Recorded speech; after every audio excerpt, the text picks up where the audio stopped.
Okay, I'm here with J.P. Sears, the author of How to Be Ultra Spiritual, 12 and a half Steps to Spiritual Superiority.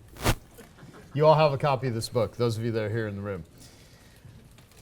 A quick bio on J.P. And I'm not sure any of this is true, but I'm going to read it anyway because it says it right here. J.P. Sears is an emotional healing coach, YouTuber, author, international teacher, speaker at events, world traveler, and curious student of life. His work empowers people to live more meaningful lives. JP is the author of How to Be Ultra Spiritual. Sounds True published this. Release date was March 7th of this year. He's very active with his online videos. Active could be interpreted in many different ways, where he encourages healing and growth through his humorous and entertainingly informative videos, including his hit Ultra Spiritual comedy series, which has accumulated well over 100 million views, maybe more. So it's great to have you here. Yay, thank you, seriously, Joe. yeah. JP's a great guy. I deserve better than that, but that's okay. Low energy. Right, yeah. Yeah, seriously, come on, guys. I want to give a shout out to JJ Virgin. JJ's the one that introduced us, and she's awesome. She's been a Genius member for a few years. And so, background, how do you do what you do? Where did this all start? And I want to get to not just the interesting things of how you started it, but how you actually have been building this following, because I really see you on the cusp of getting ready to just massively explode, although most people know who you are, you're very recognized. So how'd this all start? Yeah, well, I guess the first 13 years of my career, it took me that long to build like a 2,000 person following. And then the last 2.5 years, it's become, I don't know, like 1.6 million person following. So there's, been quite an exponential growth curve. And getting to the heart of the matter, one, I want to acknowledge like those 13 years were really important. We all know the old saying, like an overnight success is just an illusion. Like what's happened like the 10, 20, 30 years before that overnight success. So that's a part of it. And then for me, I think a big part is the more I give myself permission to just freaking be me and not apologize for who I am, not try to be what I think other people want me to be or what's going to get me the low-grade currency of just approval, but the more I just step into the miracle of who I am and be as authentic as I am, the more it just works for me. Mm-hmm. It's like, wow, I accidentally get successful when I do this thing called be true to myself. Mm-hmm. It's like if I didn't know any better, it's like life is conspiring for us. When we're working against ourselves, it's like life works against us. But I think when I'm being true to myself, it's like life validates that. It's saying, yes, you're going in the direction of you, so here's lots of support. And when you're going in the opposite direction of you, we're gonna take freaking support away. You might call it a curse, but we'll call it a blessing. And to me, it's kind of like if you're in your car and your GPS, you're going in the opposite direction of your intended destination, and your car started to like lower its RPMs when you're going in the opposite direction, and it gradually starts to shut down. You'd say, this fucking car, what the hell's wrong with it? But after a few years, you might start to realize this is actually my friend. It's shutting down, it's taking energy away when I'm violating my true north. So long story short, and I know I sound a little bit abstract at this point, a little bit ultra spiritual, but I'm entitled. I have been finding authenticity always wins out. And I know authenticity present day, it's very much a buzzword. It's like a really easy concept to say, but I think it's really a journey of perpetual discovery. And I think authenticity, who I am, who you really are, who you guys really are, you are a mystery beyond your comprehension. So I think when we discover our authentic self, tomorrow we've got to divorce that authentic self because I think we're always bigger than what we think we are. So with that said, being as authentic as I can and being willing to change, it seemingly works for me. What are we talking about? Building my audience? Yeah. Okay. I would love to. Like, what Just did you pretending I have a point here. Right. Just getting on my rant like what do I need to hear myself say? And I'll pretend it's in your benefit. I love that. Yeah. Well, like, so I've spent a little bit about talking about you. Let's have you talk about you. Yeah. Yes. What do you like best about me, Joe? Yeah. The hair and the Thank purple you. shirt. Thank you. Yeah, it's beautiful. There's a lot of white people here. There are. We have a black guy in the back. That's true. We do. So one Caucasianly impaired guy. And Akira, who's Asian, just to represent. That's good. That's good. Yeah. Yeah. Oh yes. I should. I mean, if you just look around, they start popping up. So, could I throw something else out there? Absolutely. I'm curious. With you guys, y'all have businesses, but I'm curious. Who has a business where it's like your personal brand is either your business or it's a big part of it? Cool, so some of you. So what I'm gonna say for the rest of you is probably absolutely useless. What I've found, maybe to state the obvious, but I think it seems to be a significant trend out there today, video is a very powerful way to reach a lot of people. It's just something people are paying a lot of attention to.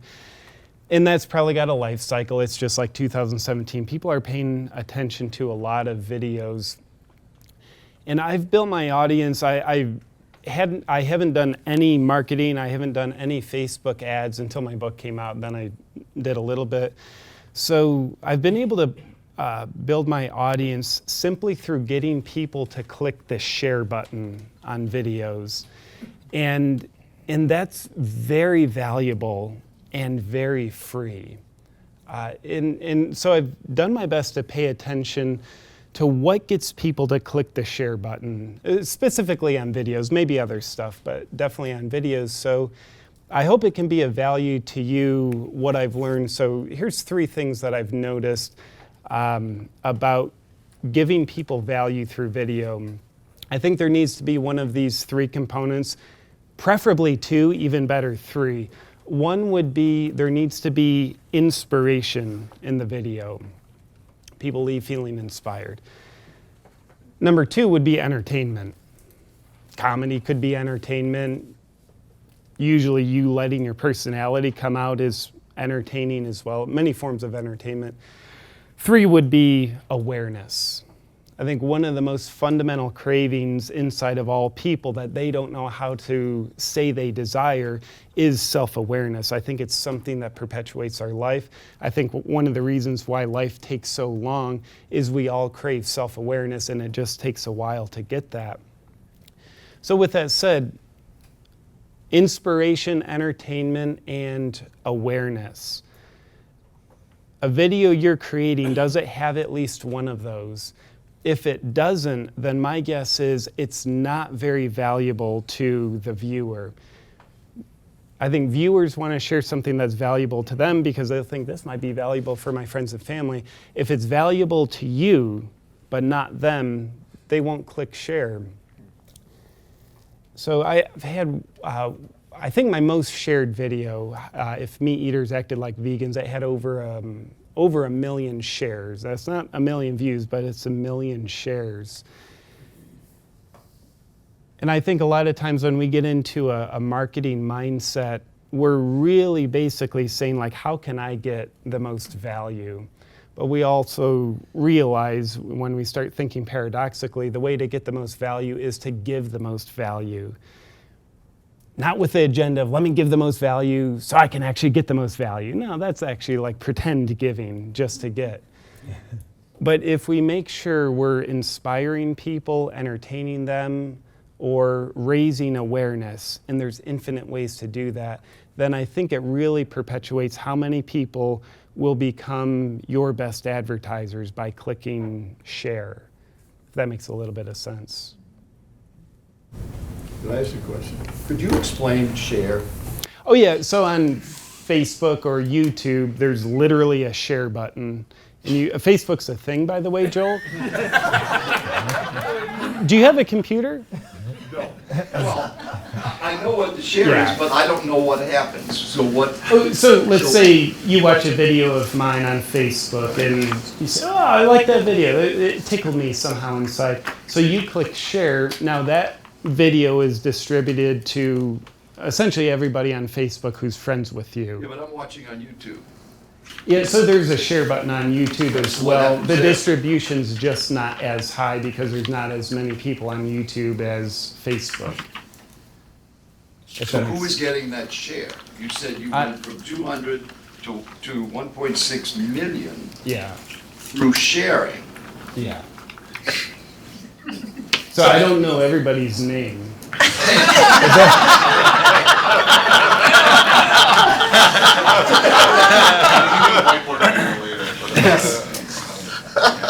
Well, all joking aside, there, a lot of us might be aware of this, but because the shareability on YouTube is clunky, because a lot of us would say, I didn't know you could share on YouTube. So about a year ago, I broke out of the dogma of being a YouTube purist. I was only uploading videos to YouTube. I don't know why. I had just brainwashed myself into thinking like that made me a better person. So I wasn't uploading videos natively to Facebook. I would just share the YouTube link on Facebook, and Facebook algorithms have it that not many people are going to get that, very small organic reach. So then for the 100th time, some of my mentors were saying, JP, upload it natively to Facebook, you idiot. So okay, why don't I try that? So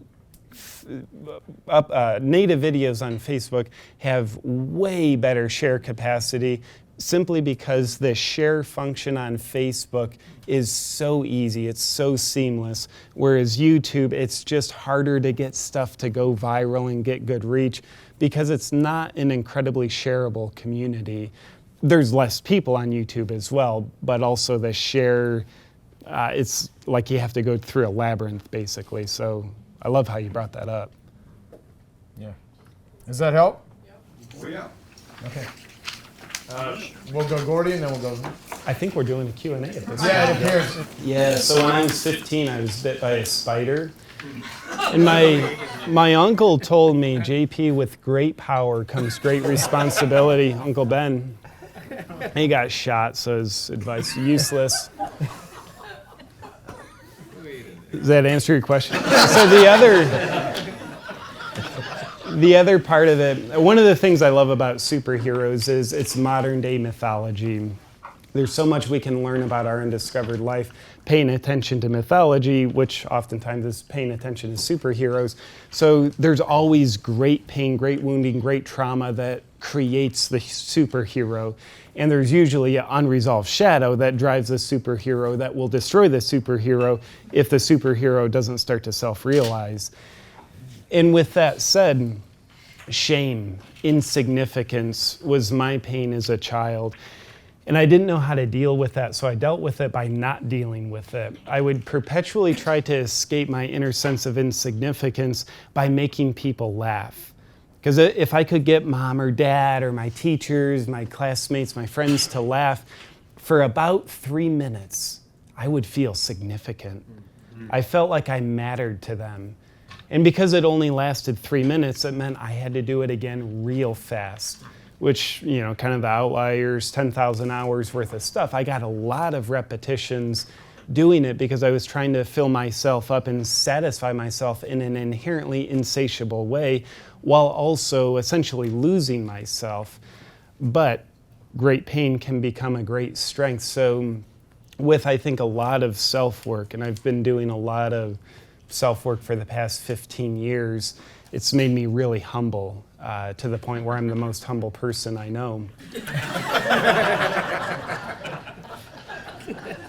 So now my humor that was once upon a time as a child meant to escape myself and cover up pain, now my humor, at least what I hope and what I intend, The humor is meant to transform pain, expose pain, and help me find myself and help other people find themselves. I find, particularly for me, it's part of my authenticity. Humor is a language of connection. I was doing YouTube videos for, I think 3.5 years, maybe 2.5 years before I did my first comedy video.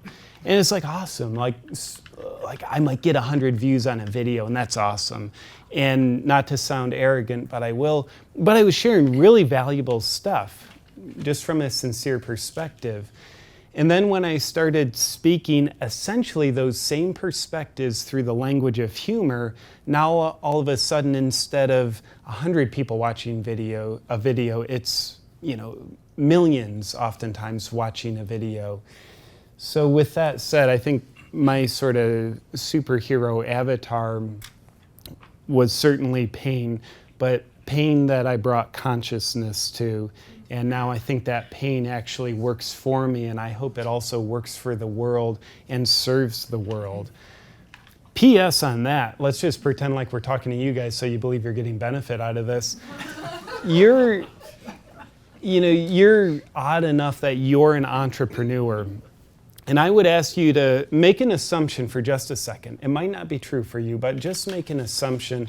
What if once upon a time you decided to become an entrepreneur, start your business, because that was your way of unconsciously escaping your inner sense of insignificance?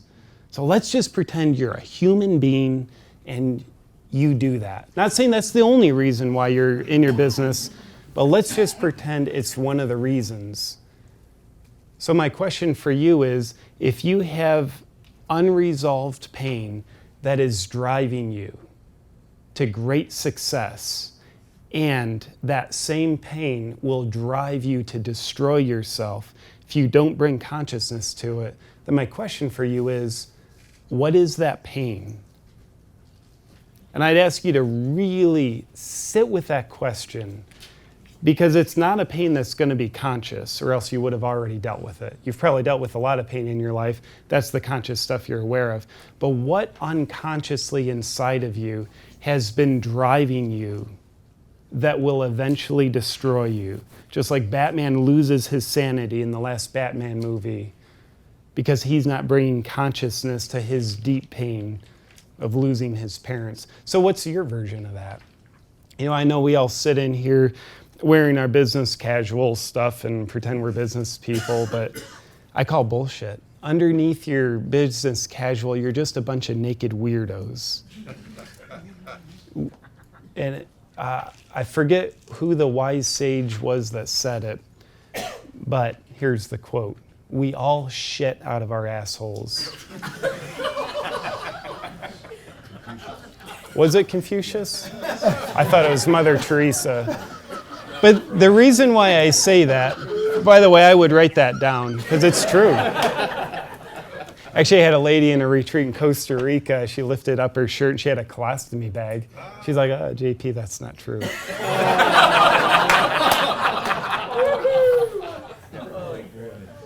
Yeah. So the reason there's a reason why I say that. A lot of times we like to pretend that we're put together people. And you guys are very functional people. I mean, probably like top 1%. And you're also a human being. You still have your challenges, no matter how unconscious they are. You have your disgusting flaws. We all go to the bathroom, but we pretend like we don't. We go in, we close the door, we wipe away the evidence and flush away the evidence that we ever did this disgusting thing. Then we come out looking all prim and proper. But getting real, I think some of our greatest potential lies in looking the shit rings that are still around our psychological assholes. I think we can get about 45 minutes more out of this analogy. I'm hoping, seriously, yeah. No. So, I can see many 10-minute talks here. And one of the things I loved about your talk earlier, Sean, you differentiated between business and personal lives. And I love how you differentiated between those because they're the same thing, But we just sometimes pretend that we're business people and forget our personal life. But we're all people who run businesses. So I do think what happens in our personal life is principally the driving force of what's happening in our business life. Maybe our business life is just a symptom of what's happening beneath the surface of primarily our heart. That's why I do believe when we're willing to get vulnerable and look at our unresolved challenges, we get the potential to step deeper into our superhero archetype rather than having it work against us. Yeah. I've watched your videos for a couple of years and had a good laugh. I've been surprised in my conversations with you today to learn how a lot of the things that you make fun of in your videos, you actually believe in your life, and that's actually kind of your background. And so your success started to come when you started making fun of the things you care about most. Mm-hmm. And I just wonder if you could tell us a little bit about that shift, like what's it like to make fun of the things that you actually care deeply about, but that's also where your impact comes from. I'm just curious about that. I love the question. If you couldn't hear him in the back, he asked me, JP, how do you get so handsome? Joel, public speaking, you should always repeat questions. You know what I'm saying? So making fun of stuff in videos, the term I would use, just my delusional bias term, would be I play with things in videos. I think making fun of something has a negative connotation, which basically means I'm shaming it. I'm bullying it. And that's not where I like to come from. In fact, the only reason why I do videos on things that are important to me is I don't want to come from a condescending place or a judgmental energy. Like I think I could do a great video on Scientology, but like I don't feel a lot of respect for that cult. So I don't want to put out just like get a lot of cheap laughs. I think I could get a lot of views, but that would be coming from like a negative place, and I wouldn't want that. So Oscar Wilde once said something along the lines of, life is too important to take seriously. And Buddha allegedly said, I mean, he says whatever you want him to say, let's face it. His copyright attorneys are not that on the ball. So Buddha allegedly preached non-attachment. If you want peace of mind, contentment, genuine happiness, not gratification, but genuine happiness, aim for non-attachment. And to me, figuring out how to laugh at and be playful with what's most important to me, that's all an act of non-attachment. Learning how not to take myself so seriously. Learning how to take my beliefs that I believe, and I stop believing my beliefs. I still have the beliefs, I just don't believe my beliefs anymore. I'm not as attached to them. I'm much more open to what's beyond my beliefs. I think our beliefs create a wonderful sense of certainty that does nothing but make us feel safe while we sit in a coffin of our comfort zone, really attached to what's suffocating us the most. So I think when we can learn to go beyond our beliefs, we're making friends with what's on the other side of our comfort zone rather than just being loyal to what's in our comfort zone. And I'm a firm believer, I think it was Alan Watts who said something along the lines of, nothing is as it seems, nor is it otherwise. So when I look at my beliefs about anything, and when you look at your beliefs about anything, what if your beliefs have no correlation to the way things are? And your beliefs are only correlated to what you believe. They don't necessarily have any root in reality. Would you want to be attached to something that's completely untrue? Or would you rather be unattached? Have it, but be unattached. And on that note, what Sean is telepathically asking me to share with you guys is the best way to find out what you need to learn how to laugh about the most is what offends you the most. I think when we get offended, we become connoisseurs of outrage. We want to get angry at someone because we don't know how to deal with the insecurity that just got triggered in us. And I believe the insecurity that just got triggered in us is one of our greatest potentials for growth, psychologically, maybe business-wise. So if we embrace the insecurity, what if it's one of our greatest sources of growth? And what if we avoid our insecurity? What if that's going to be one of our strongest forces of self-diminishment? So look at who offends you and ask, what does that say about me? What if how I feel about Donald Trump has zero to do with Donald Trump and everything about my undiscovered self that I'm projecting onto Donald Trump? What are my hidden insecurities that I'm so insecure about I keep below my conscious surface, so I have to project them out? But I think a wise man like Sean would basically tell you, become secure with your insecurities rather than be insecure about your insecurities, if that makes a little bit of sense. Yeah, the character for me has been a great source of growth, growing in audience, other kinds of growth too. And now just being the character is a limitation, because I think I'm bigger than the character. And it sound ultra spiritual for a second. I think the message that wants to come through me is bigger than just the character. So there's maybe about 150 videos on my YouTube channel that are not comedy. So I've got like this side of me on my YouTube channel. The past year, I haven't been making many of the sincere videos just because I've had my hands full with the comedy. And my perspective is the same as yours. The real purpose of my heart and soul when it comes to my professional front is to help people help themselves live more meaningful lives and encourage them to unapologetically be the freaking selves. So with that said, comedy is a great way to get people's attention, to hopefully get them to pay attention to a deeper message, be it the deeper messages that are delivered with the comedy, and or the deeper messages from just more my sincere offerings, or deeper messages that other people speak. I really don't care if people just listen to me. I hope they don't, or else that means I'm a cult leader.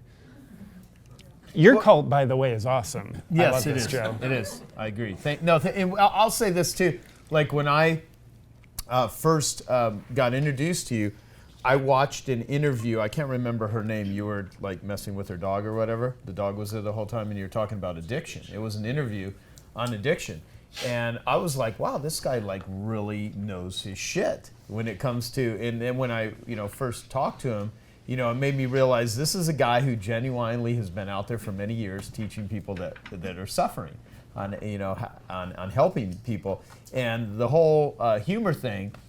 Which, I mean, look, if you've got a skill and you can develop it, I mean, why the hell not? And plus, humor brings a lot of relief to pain. That's why you see some of the funniest people, some of the best comedians have committed suicide, mired in addiction, manic depression, lots of anxiety. So there's, in the humor is a way to soothe. It is, and it brings relief to difficulties. And so the way that, I mean, you wouldn't use these, at least I don't think you'd use these words, but who am I to assume what you would do? Is, you sell people what they want, you give them what they need. I mean, that's the whole thing. And I think that we all need to, because it takes enormous amounts of persuasion to get people to do the things they want to do, let alone look at the things they don't want to. So, however you can set it up in order to do that, all the better. And I think you're doing a masterful job, and you don't have millions of people pay attention to you if you're not doing something that is creating that attraction. Yes, sir. Well, one of the things that I know you intuitively know, but in speaking, one of the things that humor does, and you've seen it in my presentation, in Jim's presentation, and in Chris's presentation, humor energizes the audience and opens their thinking to new ideas. And that's why we use humor in speaking. To energize them, but really to open their thinking to new ideas. And that's why, by using the humor and having such a deep message, combining those two, becomes the ultimate delivery system, as opposed to just a humorist. And that's not what you are. But you use humor to, like Joe, Joe uses the term, sell them what they want and give them what they need, but that's where the humor comes in. Eric mentioned he heard about me from a friend who originally had just sent me a message on my Facebook page. I responded to him via just a video message. In the strategy, do I have a strategy? I'm the most unstrategic person I know. I really like to function like Forrest Gump, where I don't like to make decisions based on what I think. I like to just be in the moment. I wrote a book about myself called How to Be Ultra. Could you be any more grounded, JP? I just like to be in the moment. Seemingly that works for me. So there's times where I legitimately have time to sit down for 20 minutes and look at some Facebook messages, and I find it's quicker for me to respond to people and it impacts them more if I just do a video message. 15-second message, it means a lot to people, and it's quicker for me. And then it's probably been at least a month since I've had any time to do that. So my strategy is strategylessness. We'll take a couple more, then we need to wrap. So, from a spiritual perspective, who would win in a fist fight, you or Ikert Tolle? Well, you said his name wrong. Oh, sorry. Ikert? Okay. I think he'd be offended. It's a good question. The fact he looks so weak and frail, kind of like he needs to not be so vegetarian, it makes me scared of him. It's like, what's he hiding inside? So, I think he'd kick my ass for sure. Does that answer your question?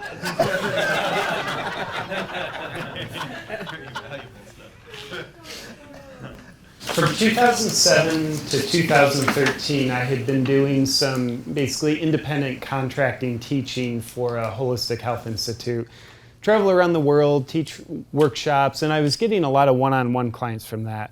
But my inner calling was just saying, JP, you need to step out more on your own. Leave this metaphoric family's home. You got to go find yourself more. So when I was resigning from the institute, I needed to get other streams of clients into my business. So I thought, well, why don't I start a YouTube channel? Sincere life advice, health and healing videos.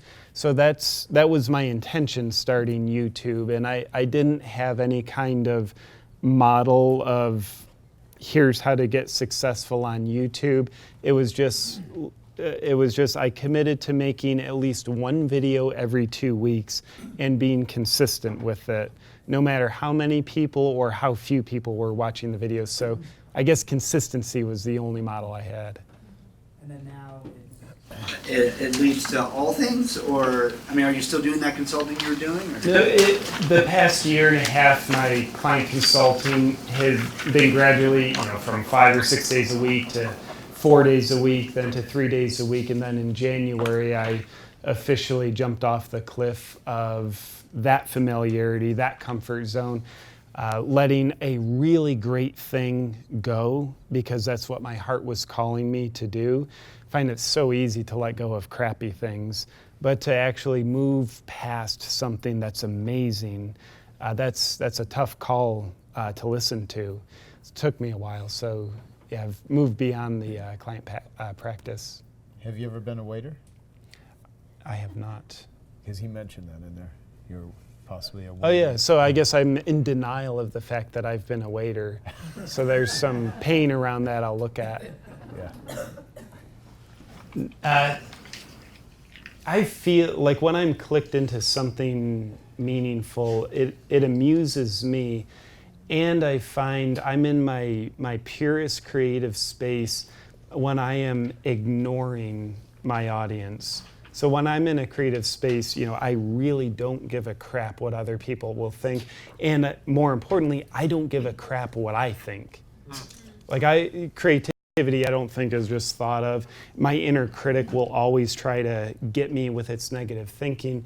So really the lack of laughter from YouTube, not a problem. The challenge though, my ex-girlfriend, when I started doing the comedy videos. She would be behind the camera. She was a videographer, still is, not my girlfriend anymore. She did not think I'm funny. So she'd be behind the camera, and I'm like delivering these lines. I'm like, yeah, that's a home run. And she's just staring at me with this scowl. Half the time she'd be looking at her phone while I'm doing my video work. So that would start to quite like, wow, is this really crappy? But I cut her out of my life because she is crappy. Thank you very much. Thank you. My one word opinion would be no. There's not too much of that. There is too much of that to accidentally get, though. You know, when YouTube started, there were a lot of talentless people that got big followings simply because they were the first one to arrive in the new territory and say, this is my land. But I think there's a fact of life that says if you are good and you're willing to let your goodness, your gifts shine consistently, the world can't help but notice you. I don't know, some comedian, it might be Steve Martin, but someone's biography or autobiography is, be so good they can't ignore you. It's Steve Martin. Yeah, so to me that is really brilliant. So I do not buy into the cop-out that some people have that says, well, there's tens of millions of creators on YouTube, so I'll never get noticed. And what I really hear people say when they're speaking that cop-out is they're afraid to try. You know, they're avoiding rejection by rejecting the world before the world has a chance to reject them. So that's not something I buy into. Yeah, that's good. Here's what I'd like to do for timing purposes, because JP will be here all day tomorrow, plus he will be speaking at this year's annual event, or if you he'll be roaming, lurking. There could be numerous things he's doing there, but he'll be there. His book is How to Be Ultra Spiritual, 12 and a Half Steps to Spiritual Superiority. And the table of contents, because it's easier for me to read than to just do anything other than read. So there's the introduction to the introduction, the actual introduction, Ultra Spirituality Crossing the Event Horizon, Chapter 1, Competitive Spirituality, Chapter 2, Inconveniently Human, Feelings Buried Alive Help You Thrive. Chapter 3, Dreaming Up Your Awakening. Chapter 4 is Rigidly Yogic, Increasing Your Flow. Chapter 5, Veganism, Satiating Spiritual Hunger. Chapter 6, Your Guru, Following Your Followee. Chapter 7, Mindfulnessness. Mindfulness. Well said. We invented that word for the book. Yeah. Chapter 8, Merciless Meditation. Chapter 9, Critically Non-Judgmental. Chapter 10, Religiously Unreligious. Chapter 11, Plant Medicine Compulsions. Chapter 12, Spiritual Testing Grounds. Chapter 12 and a half, Convincing Spirituality. So, this is the book. Here's what I'd like to do. If you have some time, read the introduction to the introduction tonight and any other parts, or just cancel all plans, including eating, and just spend the rest of the evening reading this. What I'd love to do is help him get more of his work out into the world. And because we have so many smart marketers here and so many people that have sold collectively millions of books in this group, I'd love to have you talk with him. And if you'd like to share this with your audience, then do it. Because like one of my objectives and goals is I love what this guy's doing, and I think it's awesome, and I think it brings joy to people's lives. And I also want to integrate it into the stuff that I'm doing with the addiction platform. And so I'd love to have you give your suggestions and recommendations. To me, there's a lot of inner fulfillment when I go into deep wells of creativity. So that's my selfish agenda. And then there's 3 primary deeper messages that I intend for the book to deliver to people. So getting people to pay attention to those messages. In brevity, the messages are, let go of that which served you, that no longer serves you. The other is, step deeper into being your true self. The third message is, look for happiness where it is. not where it isn't. I think oftentimes the pursuit of happiness takes us in the opposite direction of actual happiness. So those are some messages that are near and dear to my heart that are important to deliver to people. What do you think, JP?